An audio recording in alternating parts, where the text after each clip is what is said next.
this is intolerable. The state can't afford this to happen. At the state capitol, growing anger. The Houston affordable housing racket must be stopped. This is a financial Armageddon freight train that's barreling down the tracks, and it's going to be big. The only debate at the Capitol how best to fix this giant taxpayer ripoff we've been trying to warn you about for over 3 years. Mayor Turner's Houston Housing Authority has already given away about $5.5 billion in future property tax revenues, way more than anywhere else in the state. Yet the folks really desperate for affordable housing in Houston got a very small piece of the pie. I hate to burst your cherries, guys. Well, actually, I want to.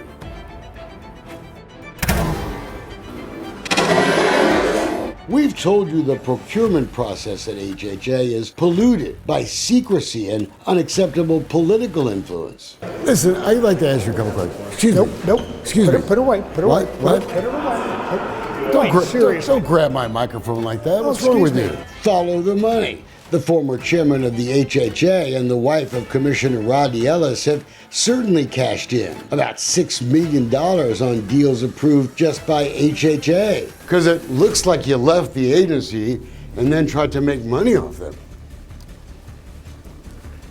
Is there a pipeline you guys have to the mayor? Some of these renovated apartments are getting a 100% property tax exemption, even though there's evidence they're charging the same rents they were charging before. Many of the affordable apartments being given millions of dollars in tax breaks are mostly renting to folks making 80% of the area median income. Those are small rent reductions for a big tax giveaway. 2/3 of all apartment units, approximately in our larger metro areas, have rents at or below 80% AMIs. When we investigated rent rolls to see if half of the apartments created were truly affordable as required, we found apartment developers who were cheating with no one to punish them. Virtually none of the apartments created are for families who need bigger rent reductions because they only make about 60% of the area median income. We looked at the Carolina Uptown West apartments. In December, only 8% of the units had small rent reductions. Now the complex is over 50%. The heat of sunshine on this scandal is a wonderful thing. It's a travesty what's happening. And our community's waking up to all of this to see, oh my gosh, look at what's happening. We've got to do something to rein this stuff in. Westside freshman lawmaker Mano Diala has signed on to a bill authored by Representative J.C. Jatan from Fort Bend. It's what the House Speaker wants too. This is new accountability. This is new reporting and guardrails that applies to all the properties. But this bill represents a deal cut between Houston businessmen and developers of brand new affordable housing projects. It will make it less of a windfall for developers acquiring existing apartment complexes. But there is also what they call in the sausage making in Austin an escape clause. Developers can get around housing more needy folks by putting a lot of money into renovating the complex instead. And I'm here representing Texans for Workforce Housing. Maybe that's why Cynthia Bass disapproves of Jatan's bill. She runs the housing team at the law firm of Locke Lord. Our client believes that a property tax exemption is a precious resource. Really? According to closing statements in Houston's Housing Authority real estate deals, Locke Lord is involved in 56 of 74. They've made millions already. The law firm of Coates Rose has made $7 million in just legal works on HHA deals, all while $74 million has been taken off the tax rolls annually by HHA for a lifetime without a single elected official even having a right to vote. The Jatan bill doesn't fix that. It only requires notification to elected public officials when their taxes are being swiped. Well, those appointed people are supposed to be appointed by people that are elected by the people. And so in the end, the accountability still falls on those people that appoint people to those. Lawmakers know that Houston is one of the biggest problems here. Mayor Turner was directly involved in the earliest apartment tax giveaways, and he ignored repeated written warnings from the business community that he was mortgaging Houston's financial future. It's sad the Houston Chronicle simply won't hold the mayor responsible. Instead, they call me a flamethrower for trying to expose this tax scheme. If the mayor wanted to stop it, he could stop it like that. Turner has finally paused new real estate deals, but hasn't fired the chairman who provided false testimony to city council. And now the mayor wants you to blame only the Texas legislature for all this mess. The legislature is the one that put this vehicle in place. The legislature set the rules, and the legislature certainly has the power to correct them. House Bill 2679, relating the powers of a public facility corporation.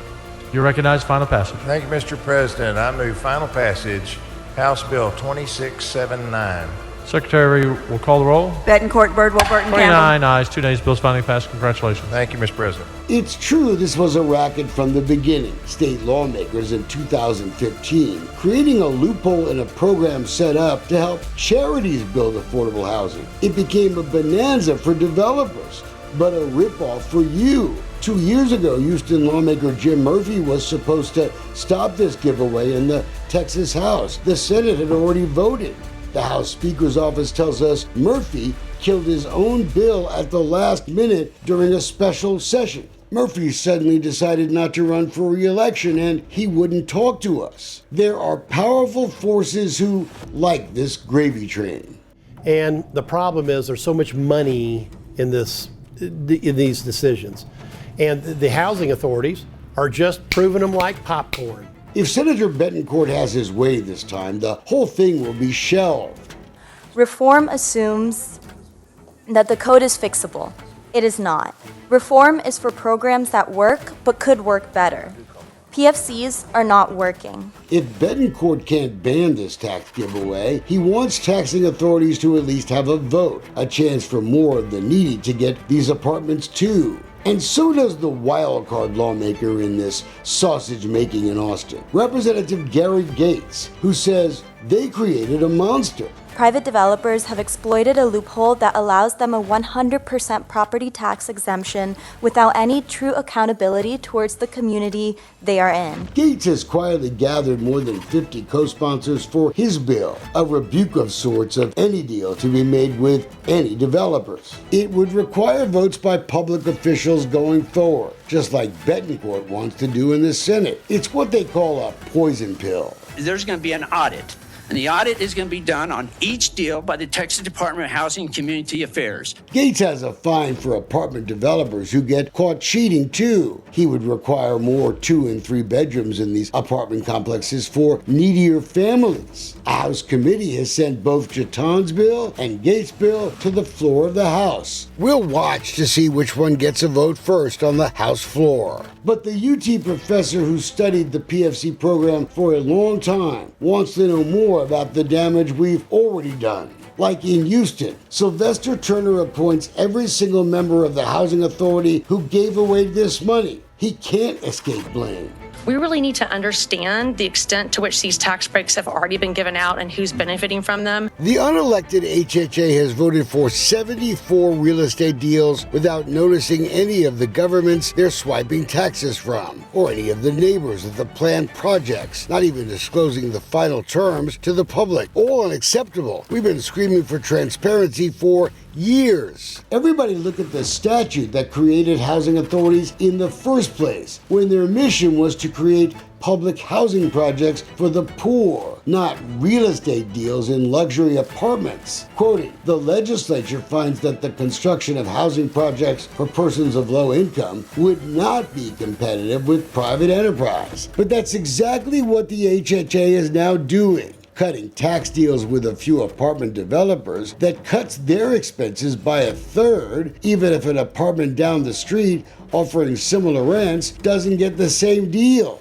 Lawmakers should go back and read Chapter 392 of the Local Government Code and take the power away from the Houston Housing Authority for good. They've even done real estate deals outside of the city limits. The folks out there can't even vote for the mayor. Stop that too. We're watching this very closely. If this housing racket is not stopped, billions more could be lost. I'm just a guy who investigates taxpayer money, and I think this is insane.